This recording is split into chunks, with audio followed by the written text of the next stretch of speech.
목요일에 우리 김시현 학생의 장례식이 있었는데요. 오늘 저희가 함께 그 슬픔을 나누고 애도하는 마음으로 검은 리본을 달고 저희가 예배를 드리고 있습니다. 앞으로도 우리 단원고 학생들과 가족들을 위해서 우리 성도님들께서 많은 기도 함께 해주시기를 부탁을 드립니다. 우리가 오늘 주시는 하나님의 말씀 함께 보겠습니다. 신약성경 마가복음 14장 32절부터 42절까지 말씀입니다. 마가복음 14장 32절에서 42절까지 말씀. 우리 찾았으면 한 절씩 교독해서 저와 함께 봉독하겠습니다. 그들이 겟세마네라 하는 곳에 이름에 예수께서 제자들에게 이르시되 내가 기도할 동안에 너희는 여기 앉아 있으라 하시고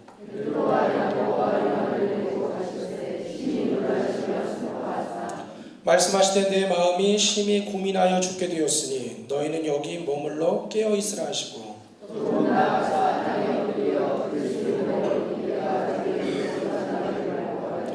이르시되 아빠 아버지여 아버지께는 모든 것이 가능하오니 이 잔을 내게서 옮기시옵소서. 그러나 나의 원대로 마시옵고 아버지의 원대로 하옵소서 하시고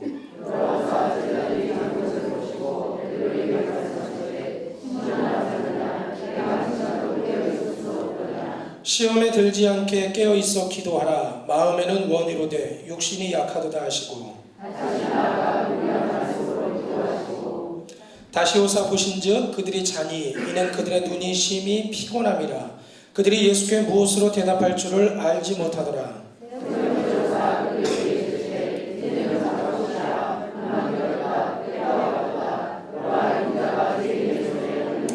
함께 했습니다. 일어나라 함께 가자. 보라 나를 파는 자가 가까이 오느니라. 아멘. 할렐루야. 오늘도 하나님 앞에 나와 예배하는 여러분들에게 주님의 크신 은혜가 충만하게 넘치시기를 간절히 축원합니다. 지난 한 주간 동안도 저희는 안산은 시민뿐만 아니라 온 국민이 이 세월호 우리 침몰 사고로 인해서 참 가슴 아픈 그런 한 주간을 보내야 했습니다. 그래서 벌써 사고가 난 지 열흘이 넘었는데도 아직도 우리 찾지 못한 그런 실종자들이 100명이 넘는 그런 사람들이 있다 보니까 아직도 문제가 해결되지 못하고 지금도 이제 우울과 또 심한 그런 슬픔으로 가슴 아파하는 분들이 참으로 많이 있다는 거죠. 이럴 때 우리 교회들도 정말 함께 깨어서 기도하고 이 나라 이 민족을 위해서 우리가 함께 중보하는 그런 우리 모두가 되어야 될 줄로 믿습니다. 우리가 얼마나 이런 슬픔들이 큰지 사실은 그냥 인간적으로 보면 사실 저희 자녀는 아니잖아요. 근데 저희가 TV를 보면서 모르겠어요. 저희가 안산이 아닌 다른 곳에 살았으면 조금 그런 마음이 조금 덜할 수도 있었을지 모르겠는데 저희가 같은 또 안산에 살고 있고 우리와 가까운 그런 학생이다 보니까 아이들 한 사람 한 사람 이름이 불려지고 얼굴이 보일 때마다 마치 내 자식처럼 그렇게 느껴지다 보니까 참 마음이 슬프고 안타깝고 그러더라고요. 그래서 연일 방송에서 계속 이런 방송들이 나오다 보니까 마음이 참 우울하게 그렇게 한 주간을 또 보냈습니다. 그래서 어제 뉴스를 보니까 정부에서는 발표하기를 이번에 세월호 사고의 그런 피해자들 또 우리 가족들을 비롯해서 안산 시민 전체한테도 이 심리 상담과 치료가 좀 필요할 것 같다. 그런 발표를 했다고 그러더라고요. 그래서 안산 동사무소나 여기저기 병원 같은 곳에 이런 상담소를 16곳이나 이렇게 이제 지정을 했다고 그러는데 그만큼 우리 안산 시민들이 느끼는 그런 아픔이나 그런 슬픔이 굉장히 크다라는 그러한 이야기일 겁니다. 이럴 때 우리 믿는 사람들은 과연 어떻게 해야 될까? 믿지 않는 사람과 믿는 사람이 똑같이 어려운 고난을 당했어요. 그래도 믿는 사람들은 뭔가 믿지 않는 사람들과 달라야 될 거라는 거죠. 그래서 이럴 때일수록 우리가 정말 인간적인 마음으로는 슬프고 너무나 안타깝지만 그래도 누군가는 또 우리 희생당한 그런 가족들을 위로해주고 권면해주고 손을 붙잡아주고 힘을 내라고 우리가 말해줄 수 있는 그러한 사람들이 있어야 될 텐데 우리 믿는 사람들이 그런 자들이 되어야 될 줄로 믿습니다. 왜냐하면 우리는 온 천지 만물을 창조하신 하나님께서 우리와 함께 하시는 그런 사람들이고 또 늘 우리가 하늘의 소망과 또 그런 믿음의 확신을 가지고 살아가는 사람들이기 때문에 하나님이 오늘도 우리와 함께 계셔서 우리에게 힘과 능력을 주실 줄로 믿습니다. 그래서 우리는 늘 하나님으로 인해서 힘을 내며 살아가야 되는 그러한 사람들이라는 거죠. 우리나라의 대표적인 우리 여성 리더 가운데 지금은 이제 돌아가신 고 장영희 교수님이라는 분이 계셨습니다. 이분은 어떤 분이냐면 대한민국의 그 영어 교과서를 저작하셨던 분이에요. 그래서 번역가로도 활동하시고 수필가로도 또 칼럼니스트로도 활동하셨던 분이셨습니다. 그리고 대학에서 학생들에게 영문학을 가르치는 분이셨어요. 근데 이분은 태어나서 5살이 될 때까지 이렇게 앉아보지를 못했다고 그래요. 왜냐하면 1급 소외마비 장애자로 태어났기 때문에 평생을 그렇게 제대로 앉지 못하고 나중에도 휠체어나 이런 도움을 받아서야 겨우 앉을 수 있는 굉장히 몸에 어려움을 가지고 태어나신 분이셨습니다. 근데 그분의 그 고난이 그것으로 끝나지 않았다는 거죠. 2001년에 그분의 나이가 49살이었는데 유방암이 찾아오게 됐어요. 그리고 그 유방암 치료를 계속 받았는데 5년 있다가 그 유방암이 척추로 또 전이가 되어서 척추 이제 골수암이 되었고, 그래서 14번의 항암 치료를 받게 됩니다. 하나님 앞에 기도하면서 항암 치료를 받았는데 상황이 나아지질 않았어요. 그래서 누가 봐도 힘들고 어려운 상황이죠. 소아마비로 인해서 제대로 몸을 움직일 수가 없죠. 또 암으로 인해서, 골수암으로 인해서 온몸이 힘들어하는 그런 상황이었죠. 근데도 고 장영희 교수님은 그러한 이야기들을 사람들에게 늘 했다고 그래요. 하나님은 나에게 다시 일어나는 법을 가르치시기 위해서 나를 넘어뜨린다고 믿는다. 넘어질 때마다 내가 다시 죽을 힘을 다해 일어났고 넘어지는 순간에도 다시 일어날 힘을 모았다. 그때마다 하나님은 나에게 힘을 주셨다 라고 그렇게 말했다는 거죠. 이분이 8년 동안 그 암 투병을 했는데 지난 2009년에 57세의 나이로 안타깝게 세상을 떠나시게 되었습니다.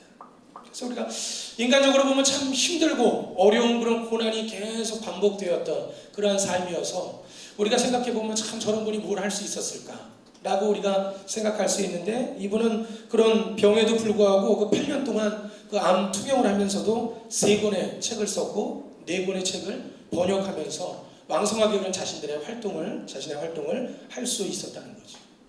이분이 늘 희망을 가지고 용기를 가지고 그렇게 살았는데 마지막 돌아가실 때 제자들과 주변 지인들이 많이 모여 있는 거예요.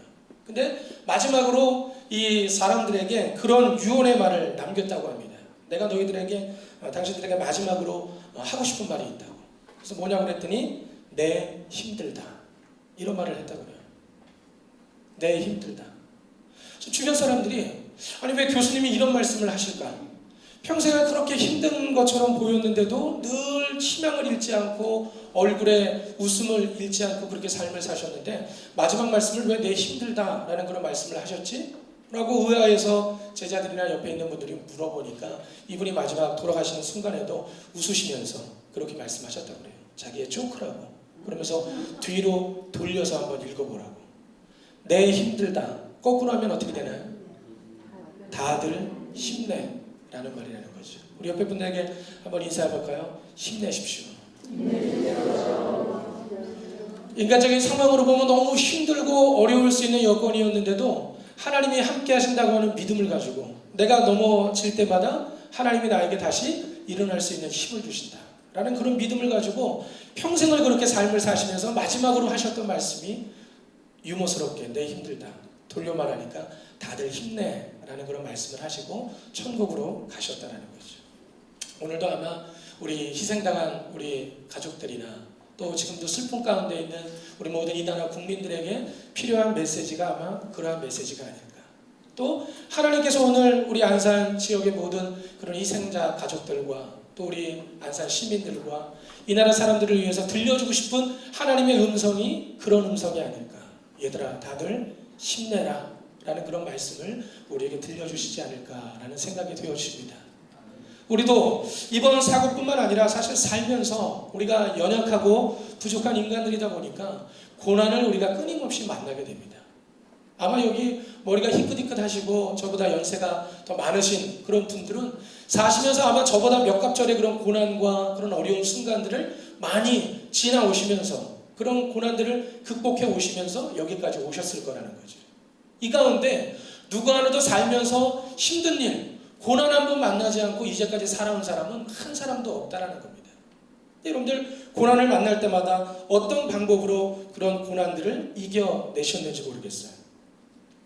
그리고 지금뿐만 아니라 이제까지도 우리가 살아오면서 많은 고난을 당했지만 분명한 것은 우리가 죽지 않고 살아있는 이상은 앞으로도 우리에게는 고난이 끊임없이 찾아오게 될 거라는 거죠. 이럴 때 우리는 이 고난을 어떻게 극복해야 될까? 미국의 유명한 커뮤니케이션 이론가 가운데 폴 스폴츠라는 분이 있는데 이분은 그런 이야기를 합니다. 앞으로 우리가 살아가는 시대는 점점 이런 어렵고 힘든 일들이 아주 복잡하게 많이 생겨날 것이다 라고 이야기를 해요. 그러면서 앞으로의 시대는 어떤 사람이 성공하느냐, 지능지수, IQ나 정서지수, EQ보다도 고난과 역경을 극복하는 지수, AQ라고 이야기하는데 이 역경지수가 높은 사람들이 성공하는 그러한 시대가 될 것이다 라고 말을 했다라는 거죠. 실제로 우리 주변에 성공한 사람들을 보면 다 정말 저 바닥까지 떨어지는 그런 고난과 어려움을 극복하고 난 다음에 성공한 사람들이 너무나 많다는 거죠. 결국 내려간 것만큼 위로 올라갈 수 있는 그런 여지와 가능성도 많다라는 사실을 우리는 깨달아야 될 줄로 믿습니다. 그러면서 이 폴 스폴츠라는 분이 책에서 그러한 이야기를 했어요. 사람들이 고난을 만났을 때 대처하는 어떤 그런 반응하는 모습들이 3가지 정도로 나온다는 거예요. 그거를 산을 올라가는 등산가에 이제 비유했는데, 자, 여러분들 혹시 이렇게 등산을 만약에 사람들과 함께 갔을 때 생각했던 것보다 이 산이 굉장히 험하고 높아요. 그럴 때 여러분들은 어떻게 하십니까? 보통은 3부류의 사람들로 나눠진다고 그래요. 첫 번째 부류의 사람은 자, 우리 같이 등산 가자. 그리고 같이 갔습니다. 그런데 산을 딱 보니까 너무 높고 너무 험한 것 같아요. 아, 이거 내가 괜히 왔구나. 잘못 왔구나. 포기하고 돌아가는 사람들이 있다는 거죠. 우리 인생에도 고난이 왔을 때 이 폴 스톨츠라는 분이 이렇게 말하는 거예요. 첫째, 고난이 왔을 때 반응하는 사람들의 모습을 보니까 힘든 문제나 역경이 다가오면 처음부터 도망가거나 포기하고 뒤로 돌아서는 도망자 혹은 겁장이들이 있다. 영어로는 이제 퀴터, 중간에 포기하는 사람이라고 이야기하는데 그런 부류의 사람들이 있다는 거죠. 또 어떤 사람들은 야, 저기 팔각정, 저 약수터까지만 올라가자. 그리고는 조금 올라가요. 그리고 약수터까지 올라가니까 그 정도까지는 갈 수 있을 것 같아. 그리고 더 안 올라가고 약수터에 머무르면서 나 여기서 기다리고 있을 테니까 빨리 올라갔다 오라고 기다리는 그런 사람들이 있어요. 이런 사람들이 이제 영어로는 캠핑하는 사람들, 캠퍼라고 이야기하는데 고난이 왔을 때 역경 앞에서 어떤 뚜렷한 대안을 마련하지 못하고 그냥 현상 유지하면서 가까스로 그냥 견뎌내는 사람들, 캠퍼 같은 사람들이 있다는 거죠. 마지막 부류의 사람들은 비록 정상이 험하고 높지만 그래도 여기까지 왔는데 내가 정상 한번 올라가 봐야 되지 않겠냐? 그리고 그 힘든 과정들을 극복하면서 정상까지 올라가는 그런 등반가들이 있다는 거죠. 영어로는 클라이머라고 그러는데 거기까지 올라가는 사람들이 있다는 거예요. 자, 산을 보고 중간에 포기하고 처음부터 포기해서 돌아가는 사람, 중간에 약수터 정도까지 올라가서 캠핑을 하면서 기다리는 사람, 그런가 하면 정상까지 올라가는 사람. 나는 과연 내 인생에 고난이 왔을 때 어떤 반응으로 대처할 수 있을까? 나에게 고난이 왔을 때 그것을 피해서 도망갈 것인가? 아니면 현상 유지만 하면서 제자리에 머물러 있을 것인가? 아니면 정상을 향해서 우리가 위로 올라가야 될 것인가? 바라기는 우리를 창조하시고 우리의 삶에 항상 함께 하시는 하나님은 우리가 그 고난 앞에서 뒤로 도망가거나 혹은 그 자리에 머물러 있는 것을 원하시는 것이 아니라 우리가 그 문제를 극복하고 고난을 이기고 행복한 인생으로 나아가기를 원하시는 분이 바로 우리 하나님이라는 사실을 우리는 깨달아야 될 줄로 믿습니다. 자, 우리에게 고난이 다가왔을 때 우리가 그 고난을 극복할 수 있는 그 근거, 그 원동력은 과연 어디서 나올까요? 그것은 바로 우리가 믿고 의지하는 예수 그리스도에게서 그 근거를 우리는 찾아야 될 줄로 믿습니다. 지난주 일이 우리가 세월호 사고로 인해서 사실은 그냥 이렇게 넘어가고 있지만 사실 부활주일을 우리가 이제 보냈죠. 부활절이라고 하는 건 예수님께서 십자가의 고난과 죽으심을 극복하고 부활하신 날이 바로 부활절입니다. 그래서 이스라엘 사람들은 예수님을 기다리실 때 저분은 우리의 메시아다. 메시아는 무슨 뜻입니까? 메시아는 구원자라는 뜻이라는 거죠. 구원자라는 게 뭐야? 어떤 문제로부터 우리를 구해주시는 분이라는 그런 뜻인 거죠. 그러면 예수님이 메시아, 구원자로 이 땅에 오셨다고 이야기하셨을 때 예수님은 과연 무엇으로부터 우리를 구원해 주시기 위해서 오셨을까? 결국은 인간의 죄악의 문제, 또 인간의 죽음의 문제, 우리가 인생을 살면서 만날 수 있는 수많은 가난과 질병과 여러 가지 예수님이 복음서에 보면은 고쳐주셨던 그런 수많은 문제들, 결국은 우리가 살면서 만날 수 있는 그 많은 모든 문제들로부터 우리를 구원해 주시기 위해서 예수님께서 이 땅에 오셨다는 거죠. 그리고 십자가의 그 모든 문제를 못 박으시고 예수님이 부활하심을 통해서 우리도 그 모든 문제들로부터 구원받을 수 있다라고 하는 믿음과 가능성을 주님께서 우리에게 주셨다라고 하는 그런 말씀입니다. 오늘도 우리가 그 주님을 믿기만 하면 우리도 예수님과 같이 모든 문제를 극복하고 문제를 해결하고 구원받을 수 있다는 사실을 믿고 깨닫는 그런 저와 여러분들 되시기를 간절히 축원합니다. 네. 자, 그런데 예수님이 그 모든 삶의 인간의 모든 문제를 짊어지기 위해서 이 땅에 오셨지만 그 길이 쉬운 길이었을까요? 어려운 길이었을까요? 사실은 굉장히 어려운 길이었다는 거죠. 그래서 예수님이 십자가에 달려 돌아가시기 직전에 바로 며칠 전에 이제 오늘 말씀해 보니까 겟세마네 동산이라는 곳에 올라가서 기도하시는 그런 말씀이 나와요. 그때 제자들에게 예수님이 뭐라고 말씀하십니까? 오늘 우리가 읽은 말씀에 보면 얘들아 내가 정말 너무너무 힘들고 괴로워서 고민해서 내가 죽게 되었으니 너희들도 여기 같이 나와 함께 깨어서 기도해라 라고 말씀하셨다는 거죠. 하나님의 아들이신 예수님이 오늘 뭐라고 말씀하셨냐면 내가 지금 고민해서 고민이 너무 많아갖고 죽을 지경이다 라고 말씀하셨다는 거예요. 마치 오늘 우리가 너무너무 마음이 힘들고 괴롭고 우울하고 슬픈 것처럼 정말 그렇게 또 저 가족들 자기 자녀들이 돌아오기를 기다리는 그 부모님들의 마음 정말 예수님 마음처럼 고민해서 죽을 지경 이런 그런 지경이겠죠.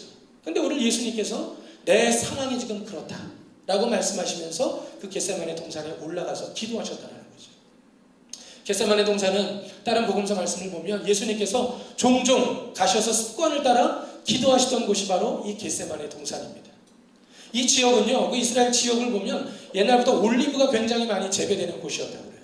그래서 올리브는 기름을 짜가지고 이제 올리브 기름을 이제 우리도 지금 먹고 있지 않습니까? 그래서 겟세마네 참 희한하게도 그 이름의 뜻이 기름을 짜는 틀이라는 뜻을 가지고 있다는 거죠. 원래 지역 자체가 올리브를 많이 따가지고 그거 가지고 기름을 짜는 그러한 지역이다 보니까 동네 이름 자체가 기름을 짜는 틀이라는 뜻으로 겟세마네라는 이름이 붙여졌다는 거예요. 그런데 기름 짜는 틀이라고 하는 겟세마네 동산에서 예수님이 기도하시는데 예수님이 어떻게 기도하셨어요? 정말 온몸에 땀방울을 그냥 다 짜내듯이 기도하시고 나중에는 정말 그 땀방울이 핏방울이 될 정도로 정말 온몸에 모든 힘과 모든 기운을 다 쏟아내시면서 마지막 기운 하나까지도 다 짜내시면서 기도하셨던 곳이 바로 그 겟세마네 동산이었다라고 하는 그런 말씀이죠. 오늘 예수님이 오셔서 담당하시려고 했던 우리들의 모든 삶의 문제가 그렇다는 거예요. 너무 힘들고 어려운 그런 삶의 문제들을 주님이 해결해 주시기 위해서 이 땅에 오셨다라고 하는 그런 말씀입니다. 그럴 때 제자들도 함께 깨어 기도하라고 하셨죠. 왜? 내가 온 것이 내 문제 때문에 온 게 아니라 너희들의 문제를 해결해 주기 위해서 왔기 때문에 너희들도 나와 같이 깨어서 기도하고 이 모든 문제를 십자가에 못 박아야 구원받을 수 있다는 사실을 아셨기 때문에 제자들에게 깨어서 함께 기도하자라고 말씀하셨다는 거죠. 그러면서 제자들에게 뭐라고 그러셨어요? 너희들 시험에 들지 않도록 항상 깨어서 기도해라 라고 말씀하셨다는 거죠. 이런 어려운 일이 생기면요 주변에 시험 드는 사람들이 참 많이 생깁니다. 우리가 막 하나님 앞에 기도했잖아요. 하나님 우리를 구원해 주십시오. 우리 아이들이 돌아올 수 있게 해달라고 구해 주십시오. 우리가 계속 기도했다라는 거죠. 그런데 지난 열흘이 넘는 시간들 동안에 첫날 잠깐 구조받았던 174명 외에는 우리가 열흘 동안 누구 하나 쉬지 않고 온 국민이 노란 리본을 달면서 막 기도했어요. 그런데도 누구 한 명 살아서 돌아온 사람이 한 사람도 없었다는 거죠. 이럴 때 조금 믿음이 연약한 사람들, 조금 이제 얕은 그런 사람들은 이럴 때 이제 시험 드는 사람들이 많다는 거죠. 아니 어떻게 하나님이 우리 기도를 안 들어주실 수가 있을까? 아니 어떻게 하나님께서 우리에게 이런 고난을 주실 수가 있을까? 여러분들도 들으셨겠지만 이번에 희생당한 우리 가족들 가운데는 아이들 가운데는 어떤 교회에서 전도사님으로 사역하시는 전도사님의 자녀도 있었고 교회 장로님의 자녀도 그 안에 포함되어 있었다는 거예요. 그럴 때 오늘 예수님 말씀처럼 너희들이 시험에 들지 않도록 깨어서 기도해라. 깨어 기도하는 자는 이런 고난 앞에서도 시험에 들지 않고 모든 것들을 이겨나갈 수 있는 것이고 기도하지 않고 잠들어 있는 자들은 결국 시험에 걸려 넘어질 수밖에 없다라고 하는 그러한 말씀입니다. 그러므로 오늘 우리들도 이 땅을 살아갈 때 우리 앞에 다가오는 수많은 고난들 앞에서 내가 도망갈 것인지, 아니면 현상유지하면서 머물러 있을 것인지, 아니면 내가 이제 이 고난을 극복하고 이기는 삶을 살 것인지, 결국 그 키워드, 그 열쇠가 어디 달려있냐면 우리가 깨어서 기도하느냐 그렇지 않느냐에 달려있다라고 하는 그런 말씀입니다. 이번에도 보니까요, 뭐 가족들 가운데 그래도 믿음이 있고 이런 분들, 특별히 이제 저희 교회도 그 김시현 학생의 이제 장례식을 치르는데, 그 부모님들이 이제 저희 교회 잠깐 나오셨다가 이제 좀 결석을 조금 오래 하셨던 그런 분들이에요. 그래도 마음속에 굉장한 그런 긍정의 힘들이 있고 또 마음에 그런 어떤 믿음이 있으시더라고요. 저희가 이제 TV에 인터뷰하는 것도 이제 몇 번 봤고, 또 저희가 가서 이제 또 조문도 하고 예배를 드려보고 하니까 그 마음이 굉장히 담담하게 그것들을 있는 그대로 받아들이는 그런 모습을 볼 수 있었다는 거예요. 그래서 고난 앞에서 어떤 사람들은 정말 시험에 들어가고 난 낙심하고 원망하고 세상을 향해서 분노하는 그런 분들이 있는가 하면, 어떤 분들은 또 이것을 그대로 받아들이고 수용하는 그런 분들도 계시더라는 거죠. 그러므로 오늘 우리도 다 마찬가지입니다.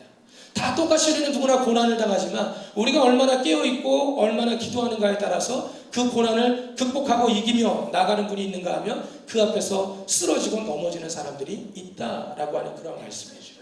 바라기는 저나 여러분들이 날마다 깨어 기도할 수 있는 그런 저와 여러분들 되시기를 간절히 축원합니다. 그럼에도 불구하고 하나님이 왜 우리 기도를 잘 들어주시지 않을까? 여러분들 살면서 기도를 우리가 많이 하잖아요. 그럴 때 과연 하나님이 들어주지 않는 기도도 있으실까요? 우리가 종종 그런 의문을 가질 때가 있어요. 하나님 앞에 막 어려운 문제가 있어가지고 막 우리가 하나님 앞에 기도합니다. 그럼 여러분들 기도한 거 100% 다 응답 받으셨냐는 거죠. 근데 안타깝게도 막 기도했는데 기도 응답을 못 받을 때도 사실은 굉장히 많아요. 저도 목회를 처음 시작하면서 제일 힘들고 어려웠던 때가, 제가 이제 담임 전도사를 할 때였는데 저희 교회에서 전도도 가장 많이 하시고 믿음이 굉장히 좋으신 여자 권사님이 계셨어요. 근데 이분이 암이 걸리셨어요. 그래서 한 3개월 정도 시한부 판정을 받으셨습니다. 3개월 동안 우리 성도들과 함께 그 분의 집에 가갖고 일주일에 몇 번씩 저희가 계속 기도하고 또 예배하면서 하나님께서 기적을 보여주시기를 위해서 얼마나 기도했는지 몰라요. 그리고 그분의 집에 그냥 곳곳에 성경 구절을 다 붙여놓고 하나님께서 나를 치료해 주실 줄 믿는다고 막 붙여놨어요. 그런데 안타깝게도 3개월이 지난 다음에 천국으로 가셨어요. 그 처음에 제가 막 목회를 시작한 지 얼마 안 됐을 텐데 이런 상황을 당했을 때, 야, 성도들한테 이걸 내가 뭐라고 말씀을 권해야 될까? 이거 뭐라고 얘기를 해야 될까? 치료해 주실 줄로 믿습니다. 하나님이 기적을 보여주실 줄로 믿습니다. 그러면서 기도했는데 안타깝게도 그 영혼을 하나님께서 걷어 가시더라는 거죠. 우리는 살면서 그럴 때가 참 많다는 거예요. 그럴 때 어떤 사람들 믿음이 없거나 이제 믿음이 연약한 분들은, 아니 어떻게 하나님이 나한테 이러실 수가 있냐고 하나님을 향해 손가락질을 하고 원망하고 하나님께 분노할 수 있다는 거죠. 과연 그때 하나님은 어디 계실까? 하나님은 과연 뭘 하고 계실까? 미국의 보스턴 대학이 있는데, 미국의 보스턴 대학의 교수시면서 작가와 또 기자로 활동하시면서 그 핵전 방지 운동 그리고 인간성 회복을 위해서 굉장히 노력을 하다가 1986년에 노벨 평화상을 받으신 엘리 위젤이라는 분이 계십니다. 이분이 이제 쓰신 책이 흑야라는 그런 책이 있는데, 이 책에 보면 이제 그런 내용이 나와요. 이분이 쓰신 이제 자서전적인 이제 책인데, 이분이 이제 유태인이거든요. 어렸을 때 그 독일 사람들에 의해서 가족들과 함께 아우슈비츠 수용소에 이제 갇히게 됩니다. 아우슈비츠 그 수용소에 갇히면서 수많은 사람들이 죽어나가는 것을 보게 되는 거예요.